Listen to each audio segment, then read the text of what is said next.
اور بازی پلٹ گئی. کیا بات ہے, بیڑا غرق کر دیا. میں بات کر رہا ہوں جب یہ حکومت بنی, پھر وہ جلسے شروع ہو گیا, پورے پاکستان میں قیامت آ گئی, 100 جلسے کر دی. پھر لانگ مارچ وہ تو ٹانگیں کانپنی شروع ہو گئی ہیں, یہ ہو گیا وہ ہو گیا. پھر کیا موو کیا پنجاب اسمبلی توڑ کے, کیا کر دیا. یہ جو ایک ایموشنل, میں ان کو یہ غلط نہیں کہہ رہا, میں یہ کہنا چاہ رہا ہوں کہ ان کو نہ پاکستان کی سیاست کا پتہ ہے, نہ یہ عملی سیاست سمجھتے ہیں, نہ پاکستان کے پاور سٹرکچر کو سمجھتے ہیں. آپ پی ٹی آئی کی بات کریں, یہ ایک اسکول آف تھاٹ ہے جس کو میرے بھائی نے ایکسپلین کیا. یہ اسکول آف تھاٹ یہ ہے کہ گڈ ٹائم از کمنگ, یہ پتہ نہیں کسی ڈیالوجی میں پھنسے ہیں. میری بات سنو, یہ جو یہ بظاہر آپ کو لگ رہا ہے نا کڑاکے نکالنے والا, 2 چیزیں ہیں جو اگر آپ کو سمجھ آ جائیں تو پھر آپ فیصلہ کر لینا. پہلی بات ہے, میں ہوں شہباز شریف, میں پاور پالیٹکس کا بندہ ہوں, میں کوئی اخلاقیات کو تو میرا مسئلہ نہیں, میں نے طاقت لینی ہے, مجھے 2 چیزیں کرنی ہیں. میں نے ایک فیصلہ وہ کرنا ہے جو پرو اسٹیبلشمنٹ ہو.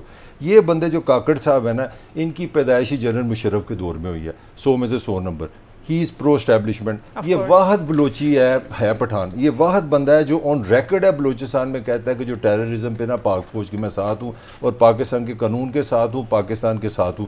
یہ بڑی ٹیکنیکل بات ہے, آئی ایم شیور کہ you understand what I am saying. یہ اس کی ہمیشہ پرو اسٹیبلشمنٹ پوزیشن رہی ہے. تو آپ نے دیکھیں ایک تیر میں کیا نشانے کی, اور میں یہ کل آپ کو خبر دے دی تھی کہ جو وزیر اعظم آئے گا اس کا نام کسی کو نہیں ہوگا. It was match was fixed. Raja Riaz کو یہ نام بھی کسی نے دیا ہے, تو وہ نام دینے والے میں شہباز شریف بھی شامل ہے. راجہ ریاض نے کہا ہے, انہوں نے کہا ہے اب کاکڑ صاحب جانے اور اسٹیبلشمنٹ جانے, میں فیصلہ بات. ٹھیک ہو گیا نا, دیکھو 2 کام ہو گیا. دوسری چیز, ایک چیز شہباز شریف نے مطلب نون نے دیکھے کیسے نشانہ کیا. ایک تو انہوں نے جو طاقتور ہے ان کو سلوٹ کر دیا کہ جناب دیکھیں ہم آپ کا بندہ لے. دوسرا کام کیا کیا, یہ صاحب تھے جب باپ پارٹی پی ٹی اے کا حصہ تھی, 2 دفعہ ان کو وزارت کی آفر ہوئی. کس نے کی؟ جو ہمارا جگر اس وقت جیل میں بیٹھا ہے. مطلب میں پی ٹی اے چیئرمین کی بات کروں, اس کا مطلب ہے اختلاف 2 دفعہ. اور 9 مئی ایک پاکستان کا ایک لٹمس ٹیسٹ ہے. 9 مئی میں کاکڑ صاحب اون ریکارڈ ہے, انہوں نے مذمت کی ہوئی ہے 9 مئی کی. وچ مین شہباز شریف نے نون نے ایک تیر میں 2 نشانے کیے ہیں. پرو اسٹیبلشمنٹ بندہ ڈھونڈا ہے اور اینٹی پی ٹی آئی ڈھونڈا ہے. وارے نیارے ان کے ہیں, ان کی بھی 1.5 لے لیں, میری بھی 1.5 لے لیں, یہ ایسی چلے. ٹھیک ہے, 2 پرو اسٹیبلشمنٹ لوگ اکٹھے ہو جاتے ہیں جب, تو وزیر اعظم یا اگلا سیٹ اپ تو کسی ایک کا بننا ہوتا ہے نا. تو اتنا اگر آپ سمجھتے ہیں کاکڑ صاحب, میں آپ کی بات ہی بورو کر رہی ہوں, اگر کاکڑ صاحب اتنے ہی آئیڈیل ہیں فار اسٹیبلشمنٹ, تو پھر شہباز شریف اور نواز شریف کی جگہ کہاں رہے گی؟ دیکھیں میں آپ کو ایک چیز عرض کروں. ایک تو پہلے میں ملک صاحب کی ایک بات کی کر دوں کہ اگر کوئی نواز شریف یا شہباز شریف پہ تنقید کرتا ہے تو اس کا مطلب یہ نہیں ہے کہ وہ عمران خان کا حامی ہے, ان کا ترجمان ہے. پی ٹی آئی چیئرمین, ٹھیک ہے نا, سوری قاسم کے ابو, جی ٹھیک ہے نا, تو قاسم کے ابو کا ترجمان ہے. دوسری چیز یہ ہے کہ جو ہم جیسے لوگ ہیں, ہم نے تو جو سامنے حالات نظر آ رہے ہوتے ہیں اس کو دیکھ کے تجزیہ کرنا ہوتا ہے. اگر شہباز شریف صاحب اتنے ہی وہ ہوتے تو یہ نام کا اعلان وہ خود کرتے. ابھی میرے دوست ملک صاحب خود مان چکے ہیں. فرق پڑتا ہے ان کے نہیں, اعلان کرنے سے؟ بہت ساری چیزوں کا فرق پڑتا ہے. مثال کے طور پہ آپ مجھے سلام کرتی ہیں یا میں آپ کو کرتا ہوں, دونوں میں بڑا فرق ہے سلام میں. اچھا, دوسری چیز یہ ہے جو میں عرض کرنا چاہ رہا تھا وہ یہ ہے کہ وہ بالکل ملک صاحب نے بالکل ٹھیک کہا ہے کہ وہ اسٹیبلشمنٹ کے لاڈلے ہیں, اور بقول ان کے کہ ان وہ پاور پالیٹکس کو بھی سمجھتے ہیں یہ وہ. لیکن یہ جو پاور پالیٹکس ہوتی ہے نا, یہ بڑی بے رحم ہوتی ہے. یہ کسی کی کوئی وہ ان باؤنڈنگ نہیں ہوتی کہ شہباز شریف نے ان کو یہ پریویلیج حاصل ہے کہ 50 روپے کا اسٹامپ دے پیپر جمع کرا کے 13 سال کا ملزم ملک سے باہر بھاگ جائے. ان کو یہ پریویلیج حاصل ہے. ٹھیک ہے نا, پی ٹی آئی کی ہو, حکومت پی ٹی آئی, وہ ابھی آپ نے خود ہی کہا کہ حکومت کہاں ہوتی ہے اور کیسے ہوتی ہے, وہ آپ نے مجھے خود بتایا ہے. نہیں تو وہ ان کا بھی نہیں تھا, کسی کا نہیں, سارے پاور سے یہ پریویلیج انہیں حاصل ہے. لیکن ہوتا یہ ہے کہ جب ہم نے کامیں رکھے ہو نا, تو جو کام اچھا کام کرے ہم اسے زیادہ اہمیت دے دیتے ہیں. اب آنے والے وقت میں شہباز شریف صاحب کی کوئی گنجائش نہیں ہے. جب میں یہ کہتا ہوں شہباز شریف صاحب کی گنجائش نہیں ہے تو اس کا مطلب کہیں یہ نہیں ہوتا کہ میں قاسم کے ابو کو کہہ رہا ہوں کہ وہ آگے بیٹھ جائیں گے. ٹھیک ہے نا, میں یہ تو نہیں کہہ رہا. ٹھیک ہے, سو میں یہ سمجھتا ہوں کہ پہلے وحید کاکڑ صاحب نے بھاری پڑے تھے ان کو, اس بار یہ انوار الحق کاکڑ صاحب بھاری پڑیں گے. اور یہ ایک کوڑی ہے, کوڑی دا میدان ابھی پتہ چل جائے گا تھوڑے دنوں میں, جب یہی لوگ شہباز شریف اینڈ کمپنی جب وہ جھولیاں پھیلا کے بدوائیں دے گی نا, اور وہ سیاپے کرے گی. کیوں دیں گے؟